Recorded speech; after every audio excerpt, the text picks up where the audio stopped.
Hey, good morning. Happy Tuesday. What a beautiful morning to be alive, huh?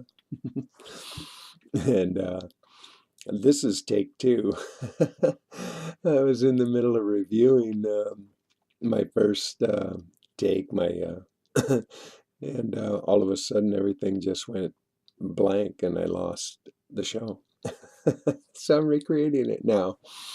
And so, um, anyway, this morning I woke up and I had some hip pain, and it's not usual, but it happens at times. It's just something that happens in my sleep, I guess. And anyway, there was a time when I would have woke up and I go, oh God, and I'd take a handful of meds, but not anymore. I just drink my pee in about 3 minutes. Pain's gone. Amazing, truly amazing, but it works just like that. So anyway, I want to, just kind of, how did I get to this place? How did I become a pea drinker? Well, I was the youngest of five boys. I was born in the early 50s, and I grew up in a very artistic family. It was all on, kind of arts and entertainment. My father was a musician. My brothers were artists and theater people and musicians. And, it took me a long while to find myself. And so I was kind of a, confused kid, and I got into a lot of mischief. And I started smoking when I was 8, and drinking when I was 10, and I started taking psychedelics and smoking pot and everything by 14. And I was in search of myself. But I finally started discovering something when I started helping my mother cater, and this was around 14, 15 years old.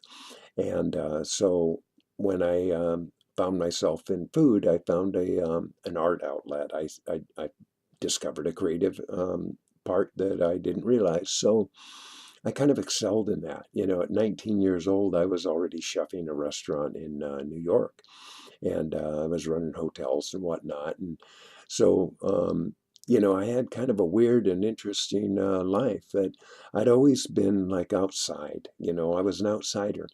I was more, you could find me more in the back streets rather than the main streets. And I just didn't know how to conform very well. I just didn't follow protocol. I was a very poor student.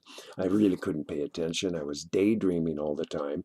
And, um, and so, I kind of got pushed aside in a lot of ways. But because I discovered some talent I had, people started accepting me more because I knew how to make tasty food and I could get to their stomach that way. And I was ambitious and I excelled. And I was running hotels, in my early 20s. And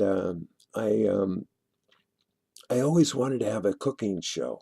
I thought I'd really be cool, and I thought I'd be good. I grew up with Graham Kerr and Julia Child, and they were the only thing. And but one of the things about creating a cooking show is that you need a crew, you need a studio, you need to have producers, and you have to have some sponsors and all that stuff. And so, lacking all that, I didn't. It never happened. Put it that way. But here I am producing a show every day and I can do it. Ha ha. It's all up to me and it's all for free. I can do this. So by 1980, things had really shifted for me in a weird way because in that year, I my brother had taken his own life. I had a girlfriend that moved to New York with me that tried to kill herself with my cooking knives, which was weird.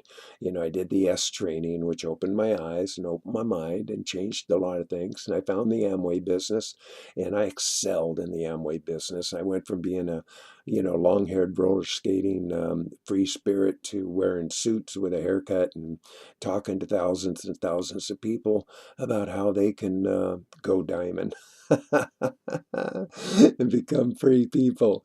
And that all changed, and that's another whole story for another time. But more importantly, I want to indicate how it is I ended up being a pee drinker, because I was always different. I was always outside the box. I always found it difficult to step in line. And even with the Amway business, as much as emulation and, you're doing all this stuff, you're still independent, and I was still my own person. And, but I just looked like everybody else. But even when I was a hippie, I looked like everybody else. So, I used to be different, but, now I'm the same. And so, anyway, now, the beauty of it all is that with pee drinking and urine therapy, man, it is total freedom. You know, I'm pain free. And that's huge, because I was doing all that drinking and taking all those meds because there was so much pain all the time. And I went vegan a couple of years ago. I quit drinking and alcohol. I quit smoking cigarettes. I started turning my life around, but I was still taking tons of meds. So when I found out about the urine therapy, within a matter of weeks, I was off all my meds. I was taking meds for pain and muscle relaxers and blood thinners, and I had a steroidal puffer for COPD, and yeah, I was taking all these things every day. And so now, nothing. Haha, I can just free my pain just by drinking my pee and rubbing my body. And so I want to encourage you, if you're watching this for the first time, if you're new at this and you're a little, um, hesitant, well, get past it.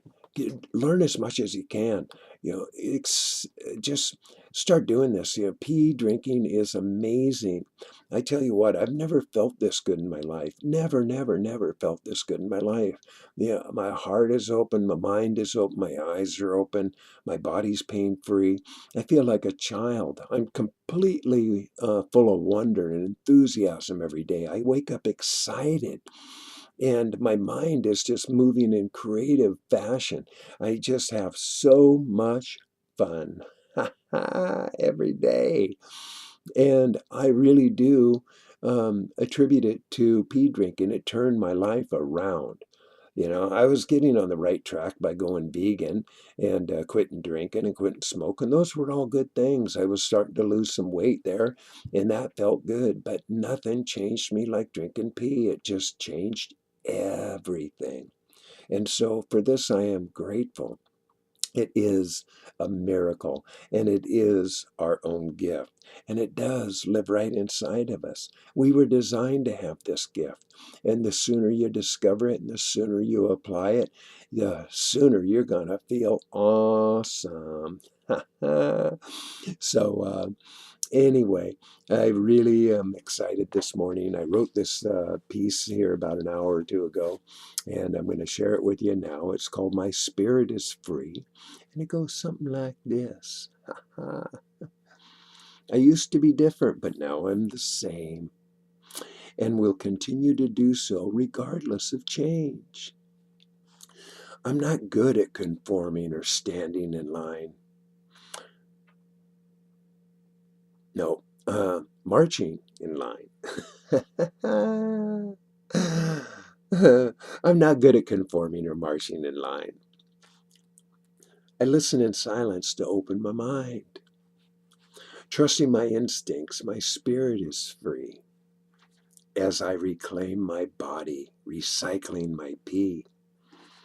I'm getting younger. I feel it inside. Living more natural and enjoying the ride. Letting go of addiction, my spirit is free. Accepting God's gift that's inside of me. No more resistance or blatant denial. I'm basking in happiness as my personal style. So when people ask me how I ended my pain, I tell them the truth, simple and plain. I drink my pee every day, and it has healed my life in every way. And it is true. Pee is a miracle, and we all possess it. And it's no different for anybody. You drink your pee, you heal your life, you heal your body. It's just, it just works like that. You know, the more you drink your pee, rub it in your body, clean yourself with it, you know, and fasting's really good. Don't overeat, change your diet. You know, all these things are healthy. I only drink distilled water. You know, I don't drink any more spring water, mineral water, tap water, none of that. And that really helps. Pee and distilled water really help clean the body, and so does fasting. So, with all that being said, I love you dearly. I just love my life, and I love you. Oh, and here's another thing I want to remember is that I'm going to be hitting the road in a number of weeks. And so my show's going to change a bit because I'm going to be doing it all on my phone for the most part. And I'm going to be kind of switching things up. And I'm going to be on vacation. I'm heading down to California to do the Water Life Symposium in Sacramento in the 22nd through the 24th of September. That's my first, and that's going to be so cool. People are coming from all over the place in different countries, and we're all going to celebrate the fact that we drink our pee. We're going to learn together and share together and enjoy some time together. And in the process, I've been having people open up their hearts and saying, "Oh man, if you're going to be on the road, God, I wish you'd come and see me," you know. And so I'm open to that because, hey, I'm going to be traveling around doing vacation. Like I intend to see some people in Oregon, California, Arizona, New Mexico, Colorado, Utah. I've had people invite me to Missouri, and so I'm open-hearted, open-minded. So if you want to have a visit with me, I'd love to see you too. So keep that in mind and give me a shout out. We'll see what happens because it's coming up soon. A couple more weeks and I'll be on the road. I'm looking forward to it too. So anyway, I love you dearly. I hope you have a beautiful, wonderful, marvelous day. Remember to keep your peace together. And let's see. Oh, boom, you just been loved. Bye now.